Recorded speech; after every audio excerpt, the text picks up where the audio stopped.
आज जिस तरह मैं आप दोनों भाइयों को ही ले लीजिए, इतना आप में मेल जोल है, इतना एक दूसरे को सपोर्ट करते हैं, आप प्लीज़ हमारे दर्शकों को कुछ बताइए कि वो भी इस तरह रह सकें। देखो, जैसे अभी भैया ने बताया है कि हमारे यदि कोई 4 भाई हैं हमारे, तो 2 भाई सर्विस में चले गए, तो 2 भाई कहाँ हैं? घर में हैं। अब हम सारे भाई जो आज तक सर्विस में थे, तो हमारा एक भैया घर में था, तो उसने पूरा परिवार संभाल रखा था, पूरे रिश्तेदार संभाल रखे थे।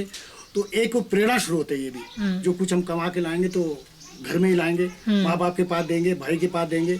तो ये तो प्रेरणा सबको लेनी चाहिए कि माँ बाप की सेवा करना बहुत जरूरी है।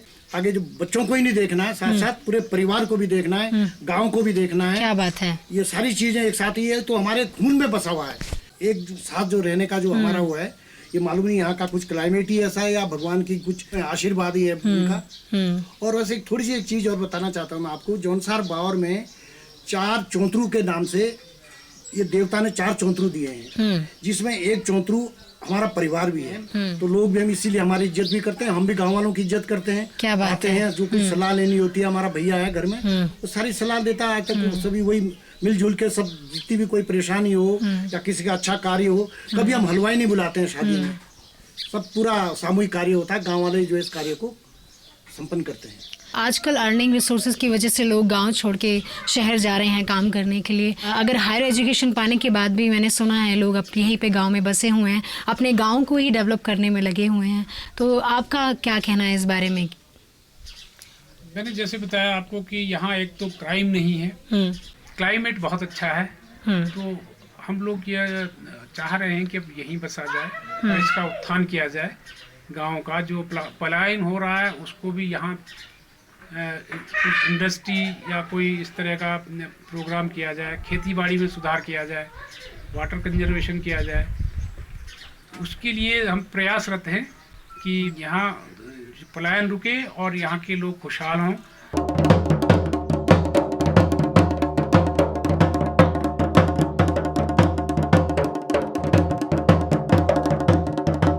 सुना है कि थोड़ा और अगर हम पहले जाएंगे, पहले की संस्कृति में, तो इस तरह के भी गीत गाए जाते हैं कि अगर आप यहाँ हैं और यहाँ से बहुत दूर भी कोई खड़ा है, अगर किसी को बात कहनी है तो अपने गीतों के थ्रू, अपने गीतों के माध्यम से हम उसे बताएंगे कि हम आपको बुलाना चाह रहे हैं या हम आपको बोलना चाह रहे हैं कि अभी ये है, आज ये त्यौहार है। इसके बारे में कुछ बताइए, कितना पुराना है, क्या ये अभी भी यूज़ होता है? हाँ, होता तो है, कहीं कहीं जगह होता है, लेकिन बहुत ही कम हो गया। ये चीज़ें बहुत ही कम हो गई, क्योंकि ये बहुत कुछ चीज़ें कम अब के जो मतलब जो जनरेशन है इस चीज़ को ज़्यादा वो नहीं रखते हमारे।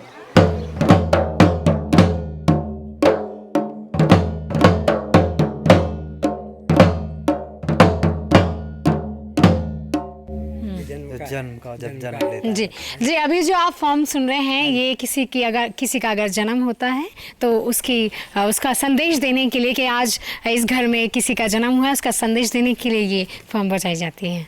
जी, बधाई बोलते हैं। हाँ, इसे बधाई बोलते हैं। जी,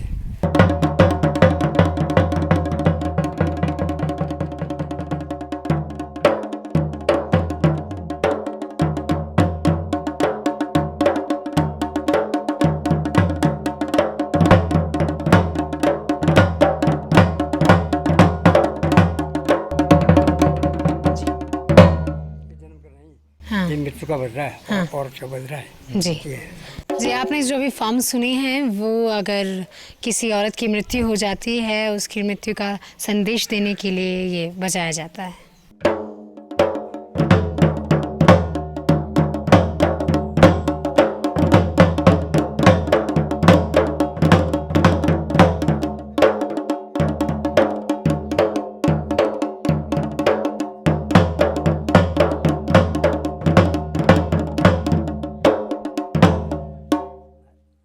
मर्द के लिए जो मर्द मरता है। जी, और ये जो फॉर्म सुनी है, अगर किसी पुरुष की मृत्यु हो जाए तो उसकी मृत्यु का संदेश देने के लिए ये फॉर्म बजती है।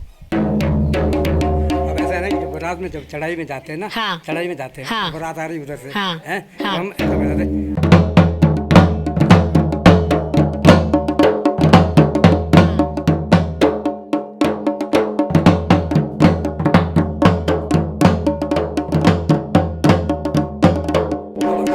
रुकेंगे, ऊपर से बारात आ रही है तो रुकेंगे।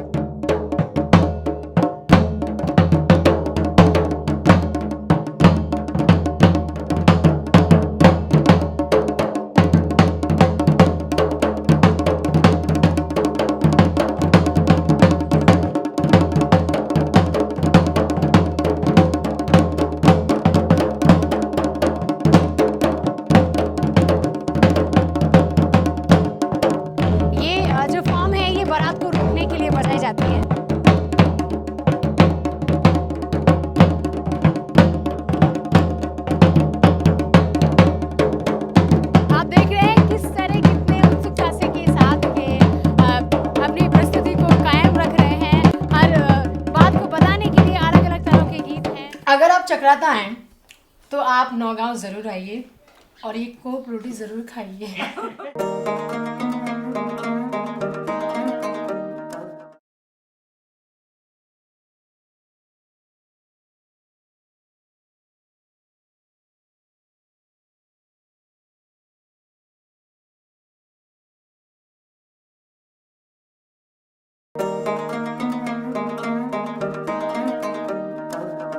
यहाँ की जो रीति रिवाज, यहाँ की परंपरा के बारे में थोड़ा सा बताइए। हमारे जो त्यौहार होते हैं, सबसे हमारा त्यौहार नए साल के उपलक्ष्य में बिस्सू होता है। बिस्सू फसल, हाँ फसल भी आती है, नया वर्ष भी शुरू होता है। बिहू भी कह सकते हैं उसको। बिहू जैसे आसाम में बिहू होता है, वैसे बिस्सू होता है।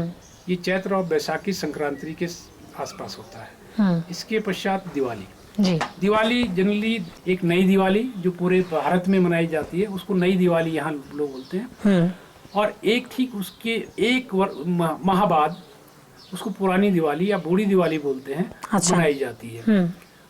उस समय एक तो कारण ये होता है कि फसल कट जाती है, तो अपना डांस, म्यूजिक, मनोरंजन ये सब करते हैं उसमें। लेकिन वो जो हमारा धार्मिक वो है, वो देव पितृ अमावस्या होती है उस समय, तो उस अमावस्या के समय मनाया जाता है। इसके पश्चात जो हमारा इम्पोर्टेंट त्यौहार है माघ, हेमंत ऋतु शुरू होती है माघ के महीने से। हेमंत ऋतु में पूरा बर्फ गिरती है। उस समय के लिए यहाँ लोग व्यवस्था करते हैं, क्योंकि जाड़ों में आप जैसे देखती होंगी जितने भी हाइट और ठंडी जगह के लोग हैं वो नॉन वेजिटेरियन ज़्यादा होते हैं। वैसे ही यहाँ भी मनाया जाता था कि नॉन वेजिटेरियन होने से, चर्बी युक्त मांस खाने से गर्मी बनी रहती शरीर में। महीना भर 2 महीने तक बर्फ रहती थी।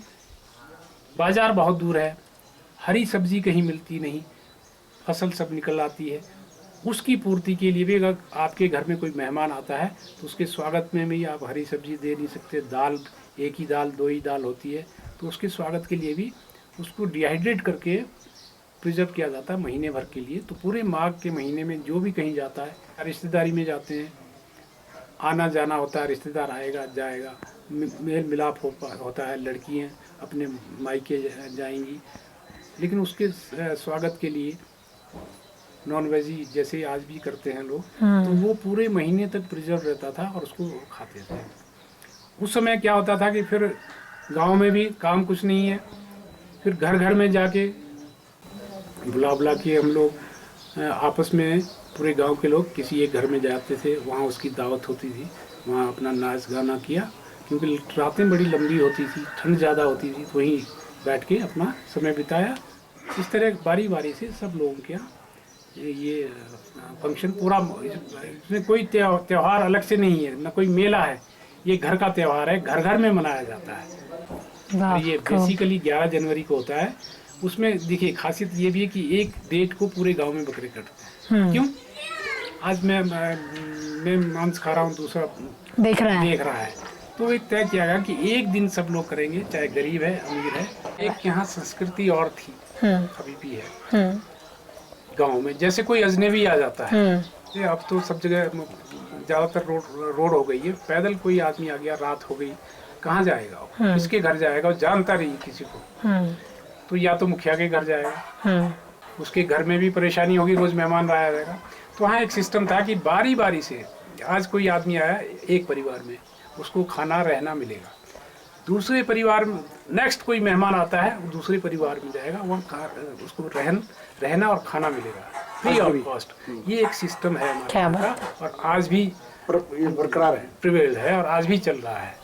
तो इसमें हमारा एक कोऑपरेटिव सिस्टम जो है वो बहुत ही बेहतर उसमें था।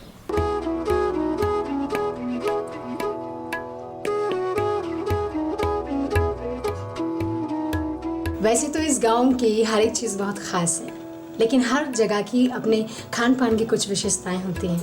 आइए जानते हैं इस गांव में खान पान की शैली के बारे में।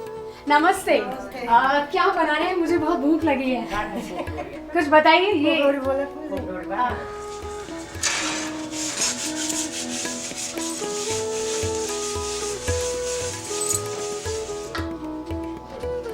जल्दी दीजिए, बहुत भूख लगी है।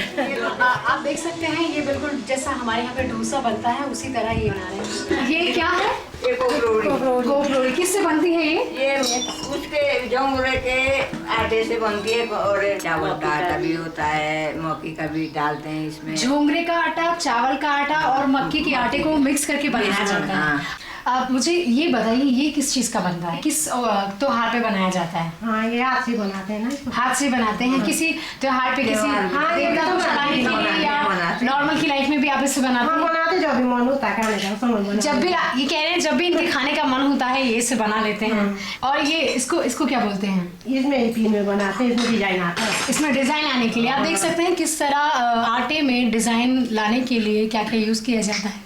Very good. मुझे ये बताइए आपने ये जो बनाया है इसको पार्टिकुलर क्या बोलते हैं? हुलवा। तो हुलवे में क्या क्या चीजें भरी जाती हैं? आप थोड़ा मुझे बताएंगे कि हुलवा कैसे बनता है और क्या क्या चीजें इसमें यूज की जाती है? बोंजीरा ये नारियल, उसमें नारियल भी, मूंगफली, चीनी। तो चीनी, खोया, नारियल और जीरा को साथ में मिक्सचर बना के इसको भर के और तब अपने हाथों से इसका डिजाइन बना के इसको बनाया जाता है और पेश किया जाता है। तब इस भगोने में बनाया जाता है। आप देख सकते हैं ये भगोना कितना बड़ा। तो इसमें क्या मतलब लगाते हैं थोड़ी लकड़ी लगाने के बाद उसके ऊपर। ठीक है, तो मैं दही के साथ इसको कोपरोड़ी। आप देख सकते हैं कोपरोड़ी कितनी सुंदर है और हम इसे खाने जा रहे हैं।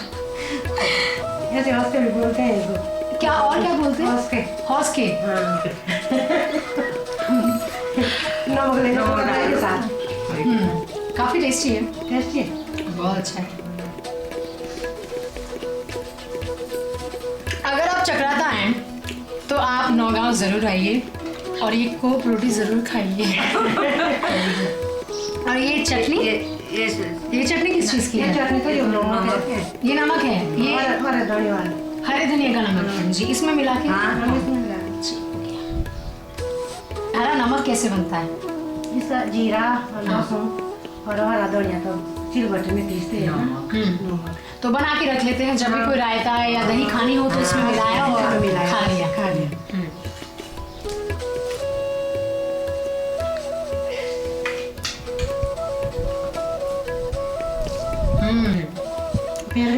अच्छा दीदी, मैं जानना चाहूंगी कि सत्तू बहुत यूज होता है, सुना है यहाँ पे 12 महीने आप लोग सत्तू को।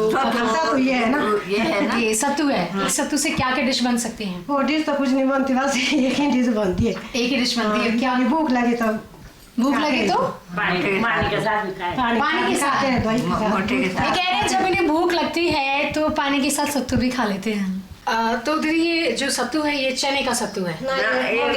मक्की का सत्तू है। और ये मोंडे की रोटी, कोदो, जिसको आप लोग मोंडवा बोलते हैं ना। तो मैं मोंडे की रोटी खाने जा रही हूँ।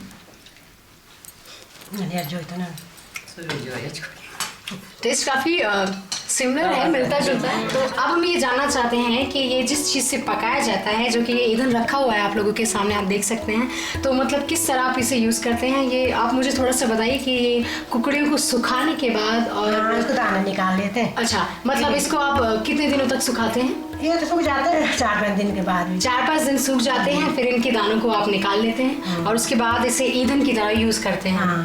Thank you so much. आपके खाने की तारीफ मैं दिल्ली जाके भी करूँगी, हर जगह करूँगी और जितने लोगों से हो सकेगा मैं कहूँगी कि वो नौगांव ज़रूर आएँ और हुलवा, मोटी रोटी और आइसक्रीम ज़रूर खाएं।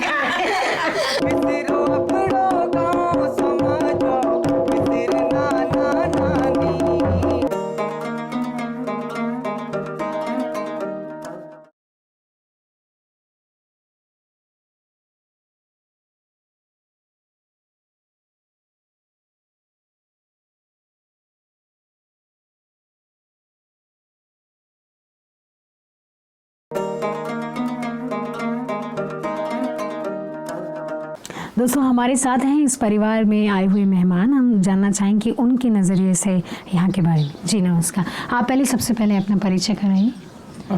मेरा नाम MS पवार है जी। मैं भावर क्षेत्र से आता हूँ। I have served in air force for 15 years और उसके बाद बैंक में 25 साल रहा हूँ और हिंदुस्तान के हर कम्युनिटी में हर जगह पे घूमने का मौका मिला है। तो क्योंकि हर कम्युनिटी में रहा, हर जगह पर रहा, हर लोगों से मिला, हर तरह से आमना सामना, पंजाबी है, गुजराती है, मराठी है, जितने भी है, बहुत क्लोज से देखने का सौभाग्य प्राप्त हुआ। लेकिन अंत में जब मैंने देखा तो मुझे यहाँ की जो हमारे जो यहाँ क्षेत्र की जो संस्कृति है वो सबसे रिचेस्ट संस्कृति है, क्योंकि यहाँ का जो सोच और नज़रिया है वो बिल्कुल अलग है। अब क्या हो रहा है धीरे धीरे, जैसे हमने कहा कि लोग पढ़ने के लिए जाते हैं, बाहर जाते हैं, हर आदमी का ये रहता है कि उसके बेटे को अच्छी नौकरी मिले, अच्छी जगह पर जाएं। लेकिन जब हम इसका अध्ययन करते हैं, मैं एक छोटा सा उदाहरण आपको दूंगा कि अमेरिका में गेहूं से 85 चीज़ें बनती है और हमारे यहाँ से 4-5 बनती है। जैसे आटा है, रोटी है, मैदा है, एक आध चीज़ और बनती होगी। तो हमारे यहाँ जो भी हम डेवलप कर रहे हैं यहाँ पे, हमारे पास वो स्कोप नहीं है, हमें वो जानकारी नहीं है। तो जैसे हमने दूध बेचना शुरू किया, गांव में है, दूध बेच रहे हैं, तो वो दूध ही बेच रहेंगे। दूध ज़्यादा आ रहा या दूध जा नहीं रहा, दूध खराब हो रहा, वो नहीं बेच पाएंगे। लेकिन अगर हम उसको बाई प्रोडक्ट बनाएंगे, उसका दही बना दिया, उसका मक्खन बना दिया, उसका घी बना दिया, जो बाई प्रोडक्ट बनते रहेंगे उसकी कॉस्ट ज़्यादा मिलती रहेगी और हमारा वो रिकवरी हो जाएगा। तो इस वजह से जो यहाँ का प्लान के बारे में, जो मैं देहरादून में सेट हूँ, लेकिन मैं इधर ही ज़्यादा रहता हूँ। हमारा एक रिजॉर्ट भी चल रहा है, वो हमने वहाँ पे ये शुरू किया है कि यहाँ के जो लोकल प्रोडक्ट से कैसा बनाया जाए। अब हम अपने रिजॉर्ट में हर चीज़ लोकल प्रोडक्ट से बनाते हैं और उसको सर्व करते हैं। लोग आते हैं, ले जाते हैं, नेट के द्वारा बुकिंग करते हैं। तो मेरा लोगों से सिर्फ ये रहा कि भाई आप बाहर न जाएं, वापस आ जाएं। तो मेरा बेटा भी अहमदाबाद से मैनेजमेंट करके मित्तल स्टील में था, लेकिन हमने अपने मन को टटोला कि यार हम तो बोलते हैं कि हमें पलायन नहीं करना चाहिए। तो क्योंकि बेटे के दिमाग में वो बात ही बैठ गई और वो नौकरी छोड़ करके वापस आ गया, उन्होंने अपना काम शुरू कर दिया। उससे ये फायदा हुआ कि लोगों को रोजगार मिल रहा है, लोकल चीज़ें डेवलप हो रही है और हर चीज़ में बेहतर प्रगति होती जा रही है। हो तू दे बाड़ी खीरा ओली रामा दिए, तू दे बाड़ी खीरा ओली रामा दिए, तेरे कोठो पानी ओली रामा दिए, मेरी तो से बीरा ओली रामा दिए, तू दे बाड़ी खीरा ओली रामा दिए, तेरे कोठो पानी ओली रामा दिए, शाबाशे शाबाशे शाबाशे, तेरे कोठो पानी ओली रामा दिए, मेरी तो से बीरा ओली रामा दिए, पानी की टिपूड़ी ओली रामा दिए, सोचियो की चिकूड़ी ओली रामा दिए, तेरे कोठो पानी ओली रामा दिए, मेरी तो से बीरा ओली रामा दिए। सचिन, मुझे कुछ अपने रीति रिवाजों से मिलते हुए कोई गीत सुनाइए। जी मैम, जरूर सुनाऊंगा आपको। ये गाना ऐसा है कि जो अपने हमारे गांव के रीति रिवाज है, उस चीज़ को सब भूल गए हैं। जैसे हमारे गांव में ये छानी वगैरह है, वहाँ पे लोग रुकते थे, वहाँ पे बिल्कुल सब बेकार हो गया है। और यहाँ के जो लोग हैं हमारे, मतलब पहाड़ के जो लोग हैं, सब पलायन कर रहे हैं। इसके ऊपर ये गाना बनाया गया है।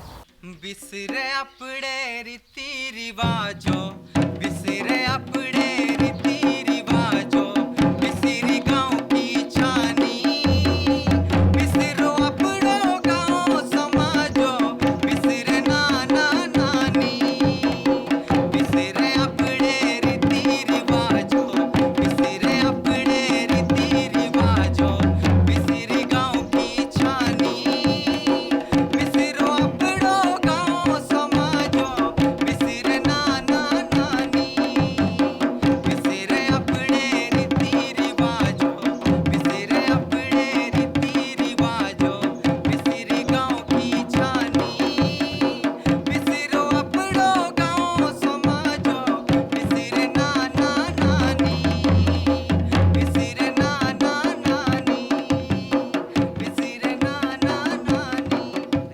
देखा दोस्तों, कैसे एक गाने में इन्होंने सब कुछ संजो दिया, सब कुछ जोड़ दिया। कि एक गाने के थ्रू ये बताना चाहते हैं कि कैसे आज भी हम अपने रीति रिवाजों से हटते जा रहे हैं, अपने नाना नानी, दादा दादी, सगे संबंधियों से हटते जा रहे हैं।